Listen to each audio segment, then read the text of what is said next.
ഇപ്പോൾ ഹൃദയാഘാതത്തെ തുടർന്ന് ചികിത്സയിൽ കഴിയുന്ന മുൻ മുഖ്യമന്ത്രി വി.എസ്. അച്യുതാനന്ദന്റെ ആരോഗ്യനില ഗുരുതരമായി തന്നെ തുടരുന്നുവെന്നാണ് ഏറ്റവും പുതിയ മെഡിക്കൽ ബുള്ളറ്റിൻ പറയുന്നത്.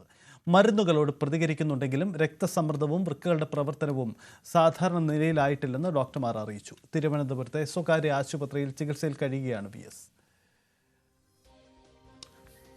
വി അരുണുണ്ട്. അരുൺ, പുതിയ മെഡിക്കൽ ബുള്ളറ്റിനിലും വളരെ ഗുരുതരമായ ആരോഗ്യസ്ഥിതി എന്ന് തന്നെയാണോ റിപ്പോർട്ട്? മറ്റെന്തെങ്കിലും സൂചനകൾ പങ്കുവയ്ക്കുന്നുണ്ടോ മെഡിക്കൽ റിപ്പോർട്ട്? അല്പസമയം മുമ്പാണ് മെഡിക്കൽ ബുള്ളറ്റിൻ പുറത്തിറക്കിയത്.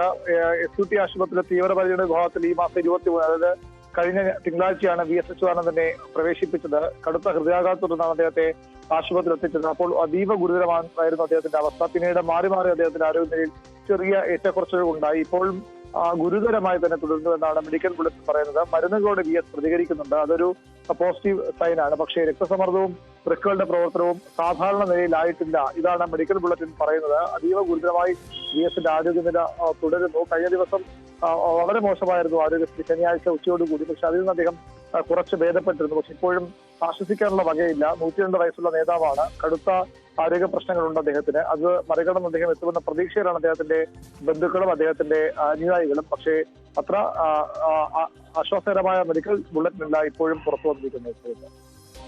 അതെ, വി.എസിന്റെ ആരോഗ്യനില അതീവ ഗുരുതരമായി തന്നെ തുടരുന്നു എന്നതാണ് മെഡിക്കൽ റിപ്പോർട്ട് വ്യക്തമാക്കുന്ന കാര്യം.